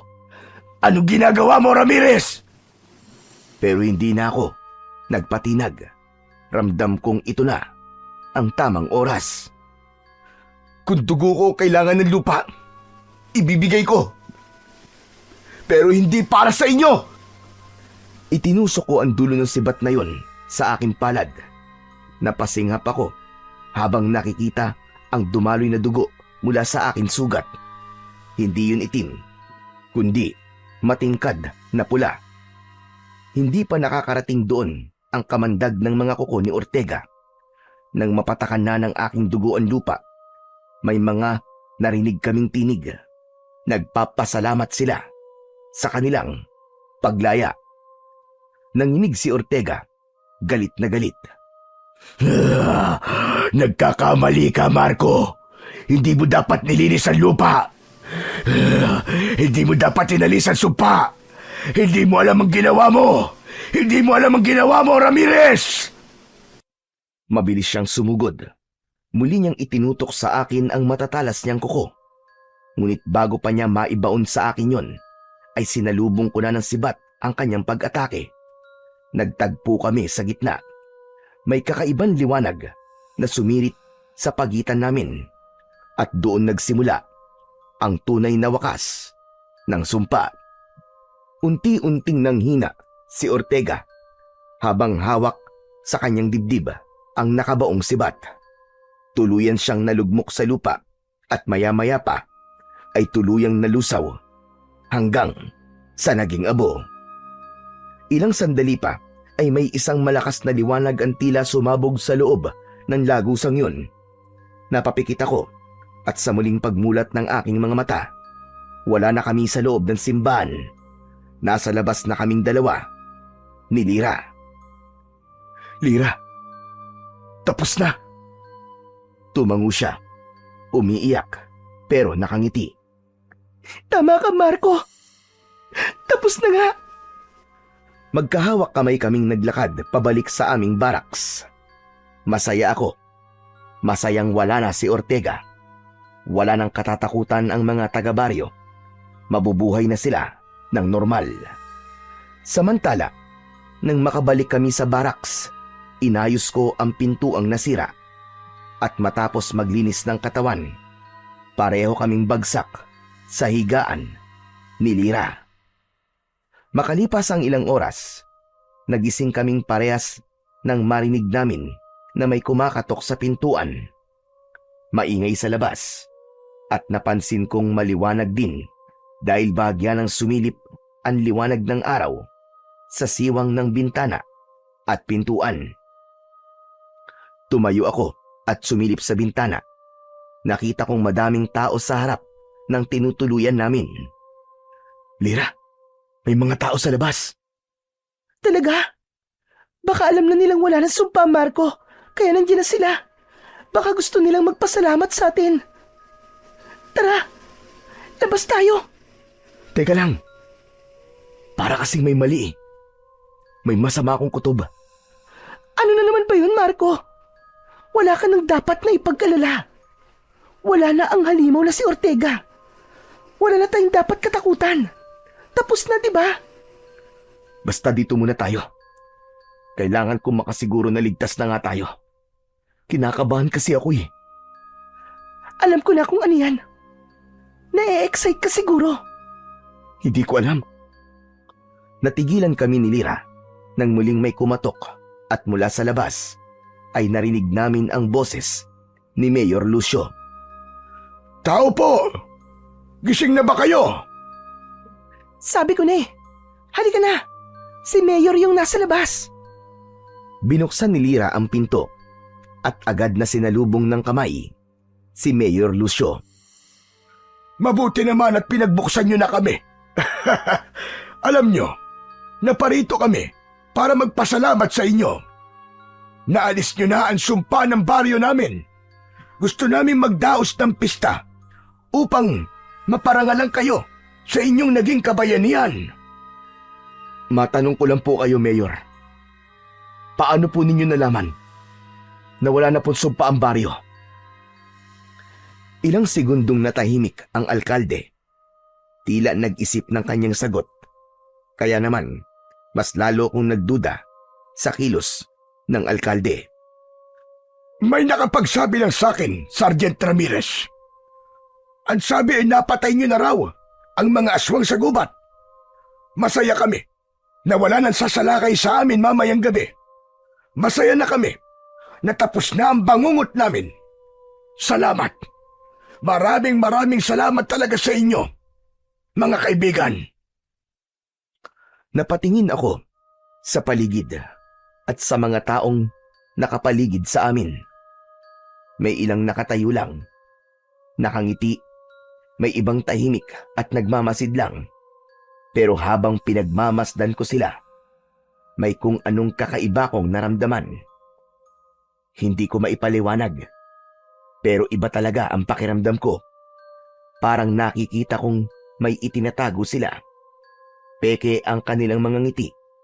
Lahat sila ay nakatingin sa akin ng diretso. May isang bata na tumakbo sa harapan ko. Nakangiti rin, pero maputla ang mukha niya. Walang kulay ang labi niya. Napatitig ako sa mga mata niya. Kulay abo at walang buhay. Tumingin ulit ako sa mayor. Nakatingin siya sa akin. Nakangiti rin. Pero ang mga mata, parehong ganun. Walang kislap. Walang buhay. Biglang lumapit sa akin si Lira. Halatang nag-aalala. Marco, ayos ka lang ba? Para ka natulala eh. Ha? Oo, ayos lang ako. Parang bigla lang ako nahilo. Hinawakan niya ang braso ko at marahang pinisil. Para bang pinapakalma ko. Muli kong itinuon ang tingin ko sa mga tao. Napakunot ang noo ko. Kanina lang, mapuputla sila. Parang mga bangkay na naglalakad. Pero ngayon, normal na ulit sa paningin ko. Parang walang nangyari. Parang ako lang ang nakakita kanina ng kakaiba. Lira, maglalakad-lakad lang muna ako ha. Babalik din ako agad. Sigurado ka? Ayaw mong samahan kita? Hindi na. Hintayin mo na lang ako dito. Sige, kung yun ang gusto mo. Tumango ako at saka naglakad palayo sa mga taga-baryo. Isang sandali ay napadpad akong muli sa lumang kubo na napuntahan namin kagabi. Nilibot ko ang aking paningin sa paligid. Tahimik na pumasok ako sa kubo. Nilapitan ko ang libro at marahang dinampot. Pagbukas ko, agad kong napansin ang isang pahina na may bilog na pulang tinta. May mga salitang hindi ko maintindihan. Pinilit kong basahin pero nabubulol ako sa tuwing sinusubukan ko. Binuklat ko pa ang ilang pahina at nakita ko doon ang isang sulat. Sulat kamay ni Tatay yun. Nakasulat doon na kailangang gawin ng ritual bago pa lumakas ang mga aswang. 10 mangkukulam ang kasama niya at ang layunin nila ay isumpa ang mga taga-baryo na hindi na nila magagamit ang kanilang mga kapangyarihan upang hindi na sila muli pang makapanakit. Tumigil ako sa pagbabasa. Napaupo ako sa sahig.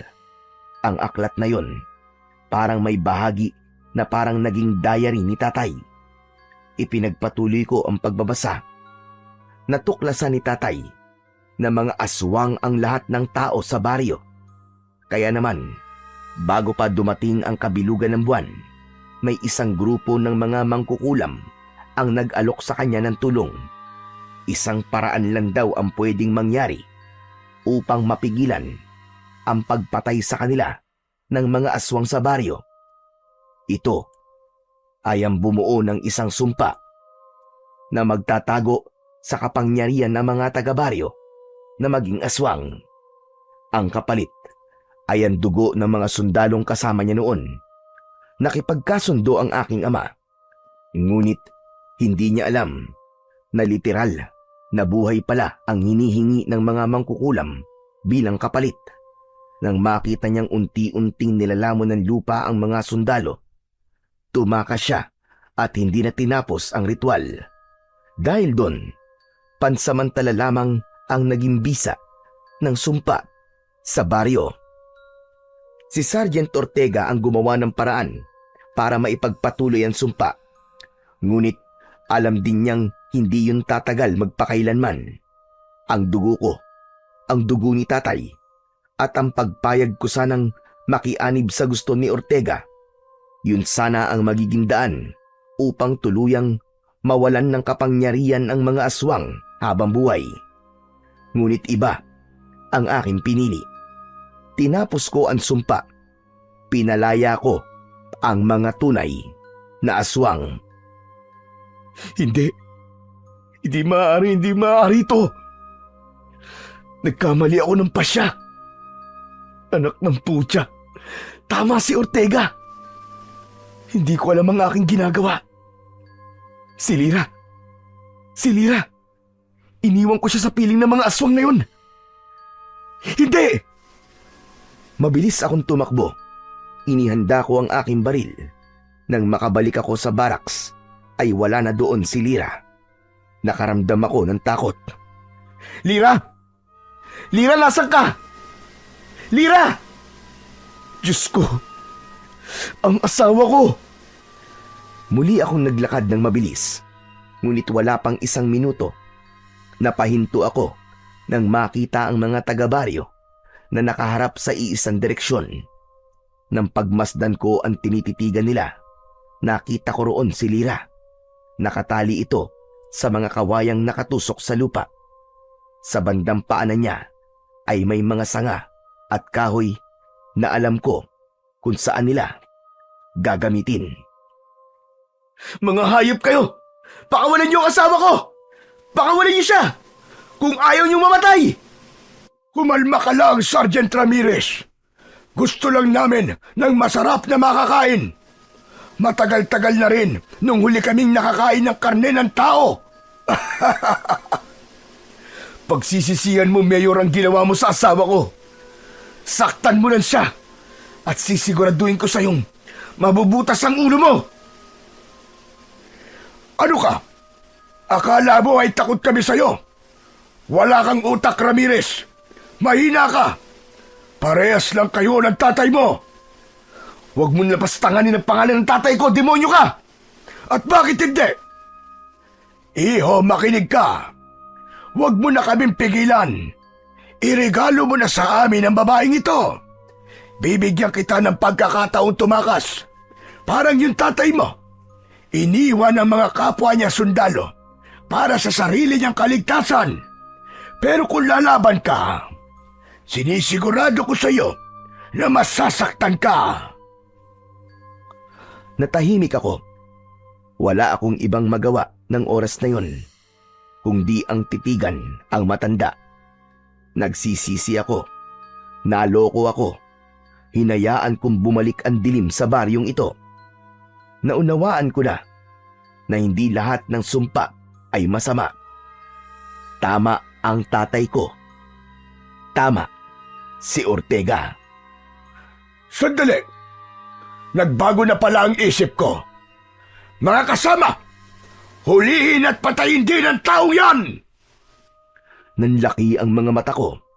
Nandahan-dahang biglang nagbago ang anyo ng mga tao. Lumaki ang mga ngipin nila hanggang sa naging matulis na pangil. May ilan na tumubo pa ng dagdag na hanay sa gilid ng bibig. Humaba din ang kanilang mga kuko at ang balat nila ay naging kulay abo. Hindi lang yon, kumikilos din sila ng hindi normal. Mababaho sila, parang amoy ng bulok na karne. Halos sabay-sabay silang lumusob papunta sa akin. Wala akong magawa kundi ang iangat ang hawak kong Armalite at sunod-sunod silang pinaputukan. Marami agad ang bumagsak sa lupa. Napaatras ako, ngunit sa pagkakataong yon ay hindi na ako tatakbo. Kailangan kong mailigtas ang asawa ko. Pinaulanan ko ng bala ang mga aswang. Marami agad ang natumba. Mga diablong buwang kayo lahat! Uubusin ko kayo! Muli akong nagpaputok. Halos ubusin ko na ang bala ng magasin ko. Pero hindi sapat ang sandatang dala ko. Paubos na ang bala ko, pero ang mga aswang, bumabangon sila. Hindi sila namamatay sa bala ko. Unti-unti silang nakalapit. Pero bago pa nila ako tuluyang mahawakan at mapatay, kinuha ko ang isa ko pang baril at itinutok yon sa aking sintido. Marco!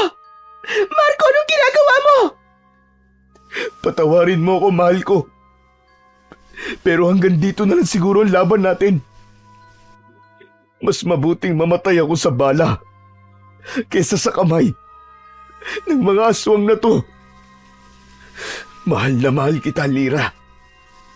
Paalam.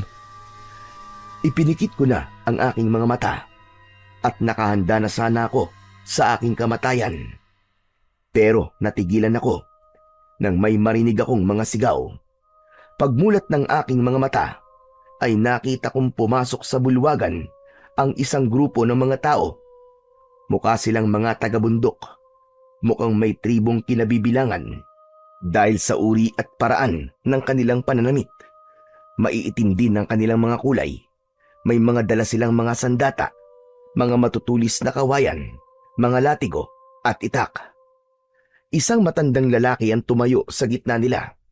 May suot itong isang gintong medalyon sa kanyang leeg. Nagalit si Mayor Lucio sa kanilang pakikialam. Mga lapastagan!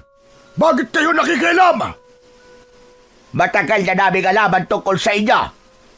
At matagal na din kami nagmamanman. Nandito kami para ipagtanggol ang mga inosente. Hindi namin naayaan na muli kayong maghari sa lugar na ito, Lucio. Sumigaw si Mayor Lucio. Galit na galit, pero hindi natinag ang matanda. Wala sino bang masamang nilalang ang makakalabas dito ng buhay. Itinaas nito ang kanyang medalyon. Mula roon ay kitang-kita kong sumiklab ang isang liwanag. Isang mainit na bughaw na sinag na mabilis na kumalat sa paligid. Ang mga aswang na natamaan ng sinag na yon ay napasigaw. Nakita ko ang mga balat nila ay pumutok at nagdikit-dikit. Napaso sila sa taglay na liwanag ng medalyon. Kasunod nito, sumugod ang mga tao. Ang mga aswang, wala silang laban sa mga matutulis na kawayan.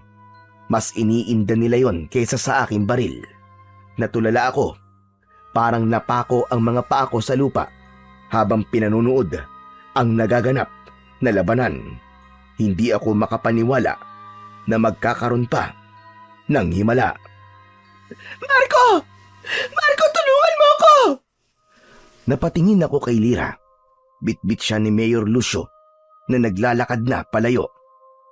Agad akong tumayo at susundan sila, pero biglang may humawak sa aking balikat. Paglingon ko, ang matandang may medalyon. May inaabot siya sa akin na pilak na punyal. Ito gamitin mo. Ito ang tanging sandata na makapapatay sa lider ng mga aswang. Agad kong kinuha ang punyal. Wala nang oras para magpasalamat. Agad kong sinundan si Mayor Lucio at ang asawa ko. Bitiwan mo ang asawa ko! Huwag ka ng mga Aspa Ramirez! Hindi mo ako kaya! Mabilis akong tumakbo at nakalapit sa kanya. Agad ko siyang nasaksak sa balikat. Ininda niya yon at nabitiwan niya si Lyra. Agad kong hinila ang asawa ko palayo sa pinuno ng mga aswang. Okay ka lang ba, Lyra? Tumango siya at niyakap ako. Duguan ang balikat ni Lucio, pero nanatili itong nakatayo. Humarap ito sa amin. Nanlaki ang mga mata ko nang makita ko na naghilom ang sugat niya. Napaatras ako dahil sa gulat. Hindi mo ako basta-basta mapapatay, Ramirez! Ang mga mata niya biglang nagbago, naging kulay pula, at ang kanyang balat ay naging kulay abo. Humaba ang mga kuko niya, naging matulis at nagpakita na din ang kanyang mga pangil. Marco! Tumakbo na tayo! Hindi, mahal ko. Kailangan ko tong tapusin. Inianda ko ang aking sarili. Hinawakan ko ng maigpit ang punyal na ibinigay sa akin ng matanda kanina. Sumugod si Lucio. Mabilis, parang kidlat. Iwinasiwas niya ang matatalim niyang mga kuko. Pero naiwasan ko yon. Agad ko siyang sinaksak sa tagiliran, pero humarang ang kanyang braso. Tumama ang punyal. Bigla siyang napasigaw. Nagsimulang umusok ang sugat niya, pero mabilis din itong naghilom. Lalo akong nagalit nang makita yon. Naisip ko na hindi sapat na saksakin siya kahit saan. Kailangan kong tamaan ang pinakakritikal na bahagi ng kanyang katawan para mamatay na siya. Sinugod ko siya muli gamit ang buo kong lakas. Sinaksak ko siya sa kanyang dibdib, sa tapat mismo ng kanyang puso.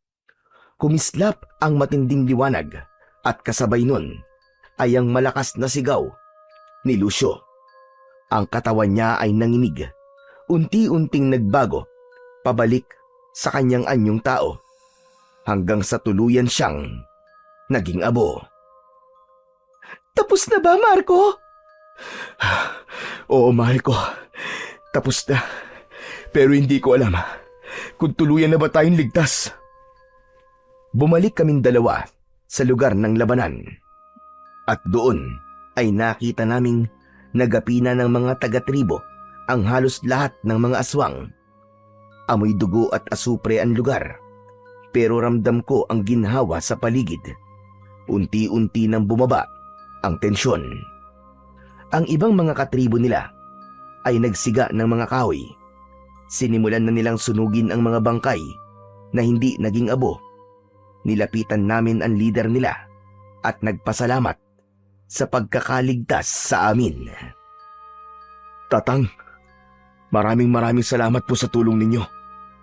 Kung di ho kayo dumating, baka patay na po kami ngayon ng asawa ko.